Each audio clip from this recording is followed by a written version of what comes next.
Clowning, a practice that has evolved over centuries, has been a way for performers to use humor, playfulness, and connection to bring joy to people's lives. While the origins of clowning are somewhat unclear, one common thread seems to be the use of humor and play to explore the human experience.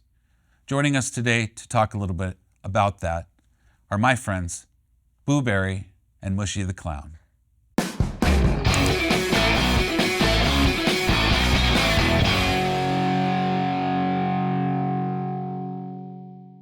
Welcome to the show, guys. I really appreciate you taking the time to come out here. Clowning is, such an interesting subject to me, and I think that one of the reasons why I wanted to approach this subject is because a lot of people don't know that, clowning does have such ancient roots. Like, It really has. Since ancient times in Egypt and Greece, people have been using these same types of skills to entertain and heal and even protect, people.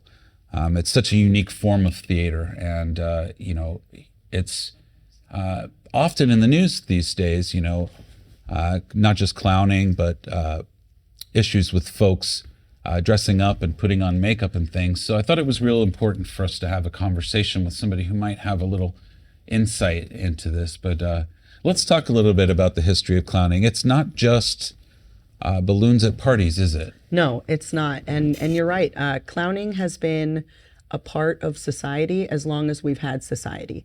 In ancient times, they were healers as well as comedians. Laughter has been medicine for us as long as we've been organized. And I appreciate you having us here because it is really a cool thing. On the topic of the history of it, we've got so many different kinds of clowns today, but it stems from just one commentary, one person who was adding the laughter and making very serious matters fun and relatable and something you could laugh at, because you can't fully accept something until you can kind of laugh about it, right? Yeah, it's interesting to me because I think, just approaching this subject, my mind instantly was wrapped around, modern conceptions of what a clown is and what a clown does. And even that, to some extent, is limited. But then I started researching it, and it was, such a deep subject because, as you put it, clowning has been around since the beginning of time. If there's reports of clowns or people, dressing up and performing this type of mimicry in ancient Egypt, then, there was somebody teaching them and telling them to propagate this knowledge forward. Yeah. And, it's an interesting thought. The joke was that we were making earlier was that clowns are ninjas. Are clowns ninjas? Emotional ninjas, yeah, because they can take you out of a bad day easy. I feel like being a ninja is a very specific profession, and I would not trust me with a sword. But as far as being quick to react, as far as things like that, yeah, you do have to kind of be emotionally in that moment, because you're taking these very human feelings. You're taking insecurities, the oversized nose, the giant shoes, the clumsiness. They're all insecurities that a clown takes and kind of makes larger and embodies that for you, because we all have that, the clown with the giant bald spot. They're all things that we're all kind of worried about in certain ways, and you can take it, you can make it large, you can make it funny, and we can all kind of process it in a group way through that laughter, so it's like you're experiencing it so everyone else in the room doesn't have to. Yeah. You know what I mean? And you can laugh about it instead of, like, laughing with it instead of at it. Some schools of thought see clowning as a way to tap into your inner child, a way to freely express your fear of things without judgment. It's basically what you're saying. And others, I would say, probably view it as a way to explore that human experience through, humor and empathy. Would you guys agree with that statement? Right. So when you're laughing, it is also the same muscles that you use when you cry. So when you're having a good belly laugh, it feels very cathartic because your body is going through that same kind of movement and you're getting those same kind of drops in your body chemically. It's really interesting. The fear of clowns, it's very primal. So when you see something, and a lot of the fear stems from the colors and things like that, but you kind of tap into a primal thing. If you're seeing, especially as a child, if you're seeing stark expressions and you're seeing distorted features, you're not going to be able to see subconsciously where that person's coming from. You're constantly trying to discern a person's motives, subconsciously. And so when you see things and you can't read it, sometimes it sets off that, fight or flight response. And that's where that fear stems from. So if you can push past the fear aspect or not become afraid of it, it can be a very, very healing Also, thing. You get to learn a lot about yourself, because if you can turn a tragedy into a comedy, you just changed somebody's life. They could have been grieving and in a pit of despair, but you actually took them with whatever's going on in their life and boosted them up. They needed that from you. Those crying muscles that they've been so used to using recently, or those grieving, movements, are also being used, but in a new way. It helps to kind of turn it into something else. So you guys kind of speak on two different things here, and one, it sounds like, is a little bit about people's discomfort with clowns, but it also sounds like you're talking a little bit about ways that clowns can benefit people.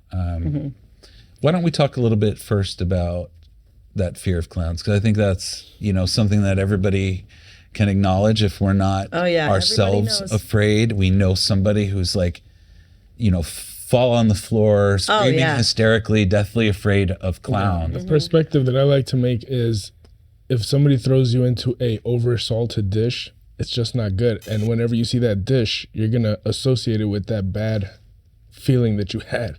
So if somebody slowly gives you something that is reminiscent of that, and can ease you into it, accustoms you to seeing this face. Because I've had people tell me, I didn't know you were a clown. And I'm like, but you've come into my lives and I have clown makeup on.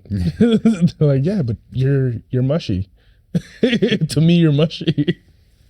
So with the fear though, it is a very primal thing. The distorted features is one thing, but you look at the colors, traditional white face, and not only are they distorted features, but it's the colors of poison. When you think about it, right? You're seeing reds and blacks and yellows and, sharp lines and things like that. And it does add a fear. And I think it's also kind of become a trend to be afraid of clowns. The 2016 sightings, whoever was doing those clown sightings in the woods, you really did a number on kids entertainers, man. There was not a single booking that It's like year. People who hate the word moist, they'd never thought about it until it became a thing, and now it's it's a trigger for some, supposedly, but maybe people are buying a little too much into the clown hysteria. Right, and that's one of my favorite parts of my job. I've been called a clownselor. And it's a clownselor, right? And part of what I do is I work with people that are afraid of clowns. Yeah. And so, we do a thing called casual clowning, and that's what he was referencing, where you're just kind of easing someone into it, right? And so, the most beneficial thing to someone who has become afraid of clowns, like as a child, is reminding them, like, your consent was broken. We call it Santa syndrome. A lot of time, people who are deathly afraid of clowns were once a small child at some sort of event, and their parent wanted a picture, and they thrust them not only into the arms of a stranger, but a stranger that they can't discern where they're coming from. Yeah, like the And their colors smoking are scary. Easter bunny. And it's like terrifying, right? So that's really that fear is what sticks in their head. So when you can remind somebody of, you know, what we're talking about, the psychological reactions, remind them that, you know, I'm not poisonous. Yeah. I'm not poisonous. You know what I mean? I draw on my eyebrows because I don't have any. You know what I mean? You kind of ease people into it. And after a while, you know, my favorite on that subject is getting phone calls from people around Halloween. And I get like kind of emotional, but you know, they were too afraid to bring their children to haunted houses or go trick-or-treating with them because they were terrified, you know. And I get phone calls around Halloween. I was able to go to my first haunted house since I was 10 years old. And, you know, they're 40 plus. And it's rewarding. You know, it's one of the best things with that. But clowns for sure are flattery operated. Oh yeah, definitely flattery operated beings. So, you know, there's another side to this, and that's kind of what you allude to. And I know personally, but maybe my audience is unaware that this is something that you two definitely work on a lot and contribute your time and energy to here in the community. Right. And that's what they call clown care, the clown care movement. Maybe without me having to explain it fully, you guys could elaborate a little bit more on what clown care is and what it means to you. Clown care, at least me personally, when I think clown care as a term, I think of therapeutic clowning. A lot of therapeutic clowns are hospital clowns. You know, medicine is laughter and laughter is medicine. But clown care, I feel like all of the things that I've mentioned before, it kind of embodies that. It's like clown is care. You know, you have to have a very certain sense of care to do that. Yeah, I feel like my personal form of clowning is turning your trauma into a superpower. So there's things that you learned, like coping mechanisms and ways of navigating through social constructs of, you know, interpersonal relationships that are unique. It makes them able to connect to people on a more specific and personal level than just a, you know, in passing kind of friendship. And those people, they really get the clowning. Like, they're hesitant usually, but once you break that, you know, soft exterior that they're trying to have everybody else perceive as very strong, you're in there for life and you can really make a difference. I have had like 10-year friends that it was just like I met him at a bar. Okay, your turn. What do you call the clown care movement? Oh, well, I mean, you know, clown care movement, as I've come to understand it, is, you know, basically, you know, the therapeutic use of all of these skills that you've learned to, you know, make breakthroughs with patients. And, you know, what I've come to understand in my research on this episode was that, you know, it really extends to, you know, several different forms of health, and not just, you know, traditional rehabilitation where you see, you know, an individual who might be suffering in hospital due to, you know, a tragic illness. And that's, you know, what we're used to. We hear the Patch Adams story and we think of, you know, children in the hospital, but, you know, laughter is relevant in pain management and all sorts of mental therapy and things like that. And so, Right. you know, I think it's really intriguing how modern clowning, you know, follows in the footsteps of this traditional clowning that we see in ancient civilizations. Because, you know, the ancient Egyptian clown, and forgive me if I mispronounce this, Hikau, you know, they did not wear large shoes and a red nose. Right. You know, they painted themselves up in more of a, you know, magical orientation, a way of communicating with the gods. And, you know, that's, I think the most important thing that we fail to realize in this conversation, or at least a lot of folks maybe don't see when they look at this subject, is that, you know, there is a real real thing that's been happening here for thousands of years, a philosophy of mind, a school of thought. 100%. And it's hard to see when it's dressed up with humor, but the truth is that it's a healing thing. Right. And Curing through it's care. I will necessary. say that all clowning is therapeutic in some way, but hospital clowning is something very different than, children's party entertainment. Yeah. And so even though we're all one family, there's definitely like very different training, and it does take a lot of time and care. Like I myself, in trying therapeutic, like hospital clowning, I am too squishy. I get very emotional. I don't find it very healing. I thought he was squishy. No, that's Mush. mushy. He's mushy. Yeah. Mushy. Sorry, I couldn't help myself. That's fine. But yeah, it's a different training for all of them. You've got the party entertainment, the hometown clowning is what we call it. You've got hospital clowning, there's ministry clowning, so there's a lot of it. And I feel like clown care movement might be more specifically towards hospital clowning, but in my opinion, yeah, it's all kind of So the clown care movement. you guys have a couple things in the old clown bag. Why don't you guys tell me some of the projects you guys are working on before we run out of time here today? So Clapper is an app similar to TikTok, but it is 17 and up. It's, so it's for adults. It's very open to lots of things like monetization. And during the pandemic, I needed to not hang out with children. I still needed to clown. So, I didn't want to lose we were all locked up. I'm sad. It was clown care for myself, so I started live streaming there. We started a thing called Casual Clown Radio.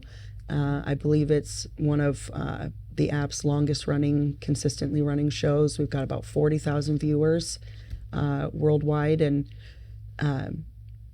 so we're over there, and we've just been invited to be permanent cast members for the Kitsap County Cabaret for a Cause, which benefits lots of local charities and things. What else are we doing? We're trying to make a kids show. There's lots of projects. You can find us everywhere. We're like the friendly local cryptids. Trying to go on tour together. Yeah, there's lots of things. But yeah, I would say Cabaret for a Cause, Clapper app are our main, projects right now. But we got some stuff and things. Well, we really look forward to seeing everything that you guys are doing and spreading that here throughout Kitsap County, and just seeing your lovely faces all over the place. I love seeing your face so much. Thank you so much for coming on. Yeah, thanks for having us. Pleasure. Okay, love you. Bye. From ancient Egypt and Greece to modern hospitals and theaters, clowns have been an essential part of society for centuries. Their ability to use humor, playfulness, and connection to bring joy and comfort to others has made them an enduring symbol of humanity's capacity for empathy and compassion. As we reflect on the history and philosophy of clowning, we recognize the important role that these performers have played in our culture. They have entertained us, healed us, and helped us to connect with one another in ways that words alone cannot express. Let us honor the legacy of clowns, past and present, by embracing their spirit of joy and playfulness, and by recognizing the vital role that they all play in bringing light to our lives. Maybe we always remember that behind that red nose and painted face lies a heart that beats with the rhythm of humanity, reminding us of our shared humanity and the importance of laughter and connection in our lives. Thank you for joining us today on Afternoons with Ash. My name is Ash Black.